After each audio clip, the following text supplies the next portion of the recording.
यशोधरा एक खंड काव्य, चंपू काव्य मैंने उस दिन बताया था कि इसको चंपू काव्य कहते हैं। मुझे कोई बताएगा कि यशोधरा को चंपू काव्य क्यों कहते हैं? चंपू काव्य किसे कहते हैं? मैम जिसमें गद्य पद्य दोनों। Very good. जिस काव्य में गद्य पद्य दोनों में कविता लिखी हो, मतलब गद्य भी हो और पद्य में कविता भी लिखी हो, उसको हम चंपू काव्य कहते हैं।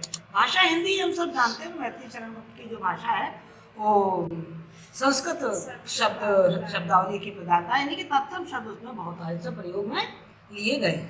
हम पढ़ रहे थे यशोधरा। मैंने आपको यशोधरा और सिद्धार्थ की पूरी कहानी बता दी थी और फिर उसकी यशोधरा की जो विशेषता थी, जो उस खंड काव्य की जो विशेषता थी, उस पर भी मैंने आपको पूरा प्रकाश डाला था। आज हम यशोधरा का भावार्थ पढ़ रहे हैं, क्योंकि व्याख्या करने में ये काम आएगा कि यशोधरा जो कविता है उसके माध्यम से मैथिली शरण गुप्त आपके सामने क्या रखना चाहते हैं। क्योंकि ये तो हमें मालूम है कि मैथिली शरण गुप्त उन उपेक्षिता नारियों का मान सम्मान और गरिमा में वृद्धि कर रहे हैं, जिनको हमारी भारतीय संस्कृति और साहित्य ने बुला दिया था, जिनमें से एक यशोधरा भी है। यशोधरा ने भी जबरदस्त त्याग किया था और उनके त्याग को एक पहचान दी मैथिली शरण गुप्त ने। तो क्या बात है कि सिद्ध हेतु स्वामी गए यह गौरव की बात, पर चोरी चोरी गए यही बड़ा वेगा। मैंने उस दिन भी आपको बताया था कि यशोधरा में आपको नारी स्वाभिमान बहुत मिलेगा। मैंने आपको बताया था कि हमारे भारतीय संस्कृति में नर और नारी, स्त्री और पुरुष दोनों का समान स्थान है। हमारे यहाँ नारी की को जो स्थान है वो बड़ा उच्च है। पूजन्ते रमन्ते सत्र देवता। हमारे यहाँ जो विवाह संस्था है उसके बाद जो स्त्री उसको अर्धांगिनी बोला जाता है, और बिना नारी के कोई भी धार्मिक अनुष्ठान पूरा ही नहीं हो सकता। आपने वो कहानी भी सुनी होगी कि जब सीता का निर्वासन कर दिया गया था और राम को जो अश्वमेध यज्ञ करना पड़ा, तो पंडित जी ने साफ ना कर दिया, भाई आपके वाहन में पत्नी चाहिए, बिना पत्नी के आप यज्ञ नहीं कर सकते। तो कहते हैं कि सोने की मूर्ति बनवाई गई थी। इस तरीके का एक कहानी है। तो कहने का मतलब यह है कि नारी का तो बड़ा भारी महत्व है। हमारे जब विवाह होता है तो जो 7 वचन लिए जाते हैं उसमें साफ साफ कहा जाता है कि विवाह के बाद आप अपनी पत्नी से बिना पूछे कोई धार्मिक, कोई पारिवारिक कोई भी निर्णय नहीं लेंगे। आपके जीवन के हर निर्णय में आपकी जो ये पत्नी है वो भागीदारी होगी। अब वो विवाह जो करके आई है यशोधरा, और गौतम बुद्ध इस तरीके से उनको बिना पूछ के और चले गए वनवास ज्ञान प्राप्ति करने के लिए, तप करने के लिए, तपस्या करने के लिए। इस घटना को इतिहास में महाविनिष्क्रमण के नाम से जाना जाता है। गौतम बुद्ध तो बाद में बने, जब सिद्धार्थ ने ज्ञान प्राप्ति के लिए अपने घर को छोड़ा, इस घटना को महाविनिष्क्रमण कहा जाता है। तो जो यशोधरा, उसके स्वाभिमान को वो ठेस लगी कि गौतम मुझे बिना बताए छोड़कर क्यों चले गए। छोड़कर चले जाते, इससे मुझे कोई शिकायत नहीं थी, मगर मुझे बिना बताए क्यों चले गए। तो यहाँ 2 प्रश्न यशोधरा के मन में आ रहे हैं। क्या आ रहे हैं? सिद्धू हेतु स्वामी गए, यह गौरव की बात। ये तो बड़े गौरव की बात है।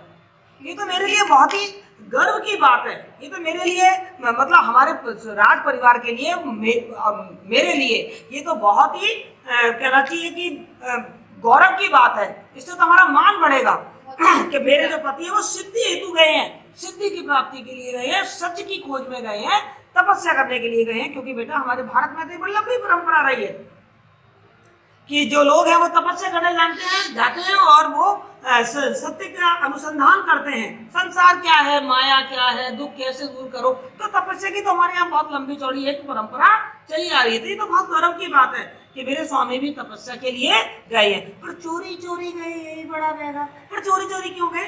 ये कोई गलत काम थोड़ी था। तुमने तो बहुत अच्छा काम का निर्णय लिया है, सिद्धि प्राप्त करने जा रहे हो, सत्य की खोज करने जा रहे हो। मैंने उस दिन कहानी बताई थी कि ये दुनिया है वो दुख का डेरा है, दुख का घर है। और गौतम बुद्ध इसलिए गए कि वो संसार के लोगों के दुखों को दूर करना चाहते थे। पर चोरी चोरी क्यों गए? ये बड़ा व्याघात, ये मेरे लिए बहुत ही कष्टदायी है। सखी वो मुझसे कहकर जाते। तो जो यशोधरा है वो अपनी पीड़ा है, अपना जो कष्ट है उसके अंदर, उसका जो अहम को आघात पहुंचा है, उसकी जो स्त्रीत्व को जो चोट पहुंची, उसके स्वाभिमान को जो एक ठेस पहुंची है, उस बात को वो अपनी सखी से साझा करते हुए कह रही है कि सखी मुझे बिल्कुल दुख नहीं है कि मेरे स्वामी मुझे छोड़कर चले गए, मैं अकेली रह गई हूँ, मेरे स्वामी तपस्या करने चले गए हैं, तो मुझे ये डर है कि अब मेरे सांसारिक वैभव खत्म हो गया है, पति के बिना मैं जीवन कैसे निकालूंगी। मुझे ये कष्ट बिल्कुल भी नहीं है, लेकिन मुझे कष्ट ये है कि वह मुझसे कहकर क्यों नहीं गए, वो चोरी चोरी क्यों चले गए। कह तो क्या मुझको वे अपनी पत बाधा पाते। सखी तू बता कहते तो मुझे अपनी रास्ता कि यदि वो मुझसे कह देते कि तो मैं तपस्या करने जा रहा हूँ, आज से मैं संन्यास धारण कर रहा हूँ, तो क्या वो मुझे अपने पद की बाधा पाते। ऐसा उन्होंने क्यों किया, ऐसा निर्णय उन्होंने क्यों लिया। इसका मतलब उनको मुझ पर विश्वास नहीं था। उनको ये लगता था कि शायद जब मैं तपस्या की बात यशोधरा से करूंगा तो यशोधरा मुझे तपस्या के लिए जाने नहीं देगी, मेरे पद का क्या रोड़ा बन जाएगी। उन्हें लगा था शायद वो पति प्रेम से इतनी वशीभूत है, सांसारिक सुखों में वो इतनी डूबी हुई है कि वो अपने पति का वैभव, अपने पति का साथ छोड़ नहीं पाएगी और मुझे जाने से रोक देगी। तो तू कह सकी तो क्या मुझको वे अपनी पद बाधा ही पाते। प्रश्न पूछ रही है यशोधरा, क्या वो मुझे अपनी पद बाधा पाते। तू तो जानती है मुझे कि मेरा कैसा स्वभाव है, मैं खुद सामाजिक और लोकहित के लिए समर्पित हूँ, मैं खुद पढ़ी लिखी शिक्षित महिला हूँ और मैं खुद पति की का जो धर्म है उसका पालन करती हूँ। मुझे भी मालूम है कि पति के सत्कर्मों में पत्नी का बराबर की सहभागिता होनी चाहिए। पर तू बता क्या वो पत बाधा पाते। क्यों नहीं बताया उन्होंने मुझे, क्योंकि जब हमारे साथ कुछ बुरा हो जाता है तो हमारे मन में बहुत सारे प्रश्न उठते हैं। तो यशोधरा के हमने भी पहला प्रश्न तो यही उठा कि सिद्धार्थ ने जाते समय मुझे इसलिए अवगत नहीं कराया अपनी तपस्या के निर्णय से कि उनको शायद ये लगा होगा कि यशोधरा मुझे जाने नहीं देगी। मुझको बहुत उन्होंने माना फिर भी क्या पूरा पहचाना, मैंने मुख्य उसी को जाना जो वे मन में लाते, सखी वो मुझसे कह के जाते। अपनी सखी से वो कह रही है माना कि सिद्धार्थ ने मुझे बहुत मान सम्मान दिया, स्त्रियोचित जो गौरव होना चाहिए, पत्नी का जो पद होना चाहिए, पत्नी का जो मान सम्मान होना चाहिए, वो सारा आदर भाव सिद्धार्थ ने मुझे दिया। मुझको उन्होंने माना, यानी कि उन्होंने अपने जीवन में मुझे बराबर की भागीदारी दी थी, मेरा मान सम्मान रखा था, मेरे से हर चीजों को पूछते थे, बात करते थे, सलाह मशवरा करते थे, फिर भी क्या पूरा पहचाना। फिर भी मुझे लगता है कि सिद्धार्थ ने मुझे पूरी तरीके से नहीं पहचाना। उनको ऐसा क्यों लगा कि तपस्या करने जा रहा हूँ तो मैं उनके रास्ते की बाधा बन जाऊंगी। इसका मतलब वो मेरे अंदर की स्त्रीत्व को पहचाने ही नहीं, मेरे नारीत्व को उन्होंने जाना ही नहीं, मेरे पत्नी की महत्ता को उन्होंने जाना ही नहीं, मेरे समर्पण और त्याग के भाव को उन्होंने नहीं जाना। मैंने मुख्य उसी को जाना जो वे मन में लाते। और सच बताऊं सखी, मैंने तो अपने जीवन का उद्देश्य ये बना रखा था कि सिद्धार्थ के मन में जो भी है मैं सिद्धार्थ की हर इच्छा को पूरा करूं। मैंने मुख्य उसी को जाना जो वे मन में लाते, जो मुंह से भी नहीं कहते थे, मन में भी उनके यदि कोई इच्छा आती थी बिल्कुल, तो उस इच्छा को भी मैं पहचान कर और उस इच्छा के अनुरूप ही कोई आचरण करती थी। मैंने कभी भी उनकी इच्छा के विरुद्ध कोई भी आचरण नहीं किया। और बेटा यही पति पत्नी का होता है, हर चीज जिनसे हमारी बड़ी घनिष्ठता होती है जरूरी नहीं है कि वो चीज मुंह से कही जाए, हम उनकी आंखों से, उनके गतिविधियों से, उनके भावों से, उनके फेस एक्सप्रेशन से ये जान लेते हैं कि इनके मन में क्या चल रहा है। और जिनसे हम प्रेम करते हैं, हाँ जिनसे हम बहुत प्रेम करते हैं, उनकी उस इच्छा को बिना कहे ही हम पूरा कर देते हैं। तो यशोधरा कह रही है मैंने तो सिद्धार्थ की हर इच्छा को पूरा किया था, फिर उन्होंने मेरे साथ ऐसा क्यों किया कि बिना कुछ कहे वो मुझसे चले गए। सखी वो मुझसे कह कर जाते, बस यशोधरा को एक ही रुके चले जाते, पर कह कर जाते।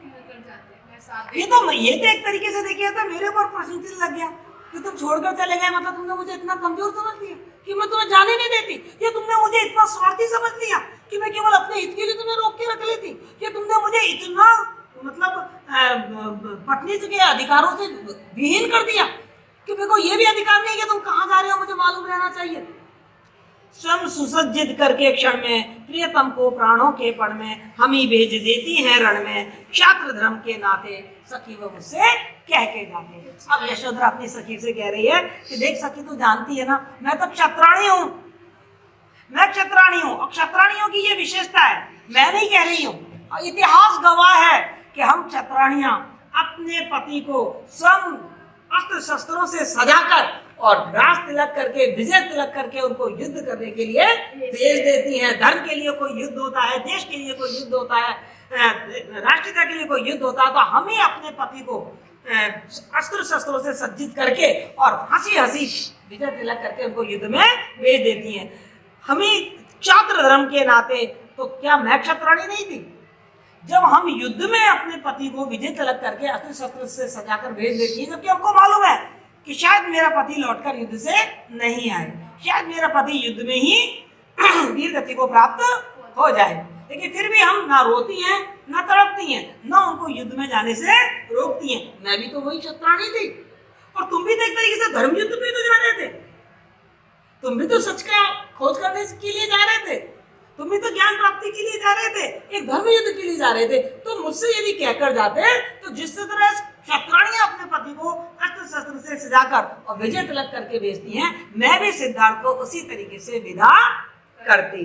सखी व मुझसे कह के जाते, हुआ ना यह भी भाग्य भागा, किस पर विफल गर्भ अब जागा, जिसने अपनाया था त्यागा, रहे स्मरण ही आते। सखी व मुझसे कह के जाते। आगे कह रही है वो कि लेकिन मैं इतनी अभागन हूं कि मुझे ये सौभाग्य भी प्राप्त नहीं हुआ, क्योंकि गौतम जो थे, सिद्धार्थ जो थे, वो कभी युद्ध में भी नहीं गए। उससे पहले हमने उनका जीवन देखा है कि उनके पिता ने उनका जीवन कितना सांसारिक सुख से भर दिया था, तो सिद्धार्थ को कोई युद्ध भी नहीं करना पड़ा। और अब वो धर्म युद्ध के लिए निकले तो भी अपनी पत्नी यशोधरा से कहे बिना चले गए। तो यशोधरा कह रही है, मेरा भाग्य, मैं इतनी ऐसी अभागी क्षत्राणी हूँ जिसको कभी अपने पति को अस्त्र शस्त्रों से सज्जित करके युद्ध के लिए भेजने का अवसर भी प्राप्त नहीं हुआ। और अब ये एक मौका आया था कि मैं धर्म युद्ध के लिए उनको गर्व के साथ आनंदित होकर उनको विदा करती, तो वो भी विफल हो गया, क्योंकि वो मेरे से पूछकर ही नहीं गया कि किस पर विफल अब गर्व आप जागा। मैं कैसे अपने आप का गर्व करूं? मैं क्षत्राणी हूं, मैं तो अपने निगाह में गिर गई हूं कि सिद्धार्थ को मेरे पे विश्वास नहीं था कि मैं उनका साथ देती।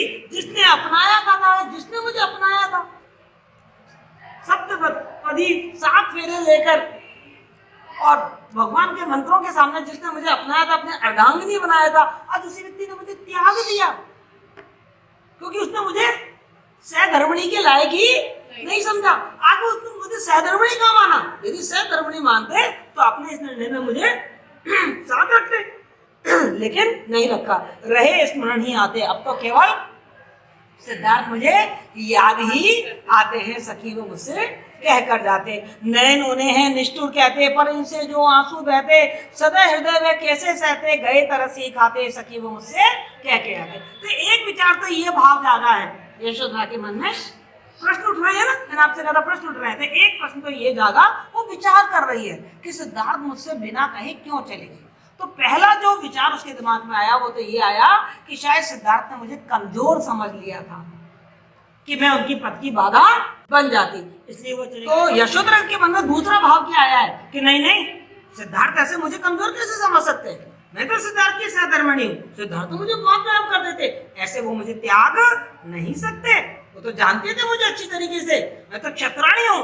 दूसरी बात ये आई होगी कि सिद्धार्थ मुझे बहुत प्रेम करते थे, बेहद प्रेम करते थे, और उनको ये लगा होगा कि जब मैं जाऊंगा, नयन उन्हें हैं निष्ठुर कहते, पर इनसे जो आंसू बहते, सदा हृदय में कैसे सहते, गए तरस ही खाते। वो मुझ पर तरस खाते हुए गए होंगे, क्योंकि उनको ये लगा होगा वो मुझसे बहुत प्रेम करते थे और मैं भी उनसे बहुत प्रेम करती थी। जब जाते तो शायद मेरी आंखों में आंसू आ जाते, और गौतम या सिद्धार्थ मेरे आंखों में आंसू देख ही नहीं सकते थे। वो तो मुझसे इतना प्रेम करते थे, वो तो मुझे इतना मान देते थे, इसलिए वो मुझ पर तरस खाते हुए चले गए। सखी, उन्होंने मुझे त्यागा नहीं है, बल्कि वो मेरे आंसू नहीं देख सकते थे, वो मुझसे इतना ज्यादा प्रेम करते थे। जाए सिद्धि पावे वे सुख से, दुखी ना हो इस जन के दुख से, उपालंब दूं मैं किस मुख से, आज अधिक वे बातें। सखी वो मुझसे कह के जाते। फिर वो अपने सखी से कह रही है, सखी आज तो मुझे सिद्धार्थ पहले से भी ज्यादा बहुत प्यारे लग रहे, मैं उनसे प्रेम करती थी, वो मुझे अपने लगते थे, लेकिन आज तो वो मुझे बहुत प्रिय लग रहे हैं, बहुत ज्यादा अच्छे लग रहे हैं। क्यों? क्योंकि आज मैंने उनका एक नया रूप देखा कि केवल वो मुझे ही नहीं, वो पूरी जगत, पूरी दुनिया को प्रेम करते हैं। वो मेरे दुख से दुखी नहीं होते, वो तो संसार के दुखों से दुखी हो गए। संसार के लोगों को दुखों से दूर करने के लिए वो इस राजमहल के सुख वैभव को छोड़कर चले गए तपस्या करने के लिए। तो जाए सिद्धि में पाए सुख से। मैं शुभकामना दे रही हूँ, वो चले गए हैं और मेरी ईश्वर से प्रार्थना है कि उनको सिद्धि मिले, सुख पूर्वक वो उस ज्ञान को प्राप्त कर लें जिस ज्ञान को प्राप्त करने के लिए वे गए हैं। दुखी ना हो इस जन के दुख से, और कभी भी उनको ये दुख ना सताए कि यशोधरा मेरे दुख में दुखी हो रही होगी। जैसे यशोधरा अपने आप को संकल्पित कर रही है, नहीं मैं दुखी नहीं होंगी, क्योंकि गौतम को बिल्कुल निश्चित होकर तपस्या करनी चाहिए। यदि उनको ये मालूम पड़ गया कि यशोदा दुखी हो रही है तो वो सिद्धि कैसे पाएंगे? तो इसलिए उनको कभी वो मेरे दुख से दुखी भी ना हो। उपालंब दूं मैं किस मुख से, और मैं किस मुख से उलाहना दे रही हूँ? देखो यहाँ उलाहना दे रही है, सखी वो मुझसे कह के जाते, लेकिन यहाँ यशोदा बार कह रही है यशोदा कि नहीं मैं उलाहना किस मुख से दूं, क्योंकि वो तो बहुत अच्छे काम के लिए गए हैं। आज अधिक वे भाते सखी वो मुझसे कह के जाते, गए लौट भी आवेंगे, कुछ अपूर्व अनुपम लावेंगे, रोते प्राण उन्हें पावेंगे, पर क्या गाते गाते सखी वो मुझसे कह कर जाते। और फिर वो भविष्य की सुख में कल्पना कर रही है, वो कह रही है वो गए हैं, और मुझे मालूम है कि सिद्धार्थ कितने अपने संकल्प के, अपने प्रतिज्ञा के, अपने वचन के धनी हैं, लौट भी आएंगे, गए हैं वो, लौट के भी आएंगे, और जब वो लौट कर आएंगे ना अपने साथ कुछ अपूर्व अनुपम लाएंगे, अर्थात सिद्धि प्राप्त करके लाएंगे। यानी कि यशोधरा को सिद्धार्थ पर पूरा भरोसा है कि वो सिद्धि के लिए गए हैं और वो सिद्धि प्राप्त करके आएंगे, वो ज्ञानी बनकर आएंगे, वो लोगों के दुखों को दूर करने की अनुपम और अपूर्व कोई सिद्धि लेकर आएंगे। रोते प्राण उन्हें पावेंगे, तो मैं क्यों रो? यदि वो लौट कर आएंगे और मैं यदि रोती रहूंगी तो ये ना तो मेरे लिए हितकर है और ना ही मेरे पति के लिए हितकर है। पर क्या गाते गाते सखी वे मुझसे कह के जाते, मतलब मेरी भावना तो ये है कि मैं गाते गाते था आनंद पूर्वक उनका स्वागत करूं जब वो लौट कर आएंगे। लेकिन प्रश्न चिन्ह है, क्या मैं ऐसा कर पाऊंगी? सखी वे मुझसे कह के जाते, बस एक ही मलाल है, एक ही पश्चाताप है कि वो मुझसे कहकर क्यों नहीं गए, क्योंकि यशोदा उनकी पत्नी है और पति का कोई भी काम हो जाए, पत्नी का एक अधिकार है कि वो पति के उस काम में सहभागी तो नहीं, उसके बराबर उसका कहना चाहिए कि प्रत्यक्ष बने उसके। देखो आपकी मम्मी भी जब पापा कुछ काम करते होंगे, जब पापा बिना पूछे मम्मी से कुछ काम कर लेते तो आपकी मम्मी को बुरा लगता होगा कि यार मेरे से बिना पूछे ऐसा क्यों कर लिया, मैं क्या मना कर देती, मैं तो उनका साथ देती। तो इस तरीके से, और ये जो गीत है सखी व मुझसे कह के जाते, वो आज के जो पति हैं, आज के समाज में जो पुरुष हैं, उनके लिए एक बहुत बड़ा संदेश है कि पत्नी को सहधर्मिणी माने, उनको हर अपने काम में भागीदारी बनाए। और लड़कियों के लिए भी एक संदेश है कि आपको पत्नियोचित व्यवहार ही करना है। यदि आप कमजोर बनेंगी, यदि आप स्वार्थी बनेंगी, तो फिर आपके पति बिना कहे ही आपसे कोई भी काम कर लेंगे। तो दोनों के लिए एक संदेश है कि जो पति है वो पत्नी को पूरा सहधर्मिणी का मान दे, और जो पत्नी है वो पति के किसी भी अच्छे काम में बाधा ना बने। ठीक है।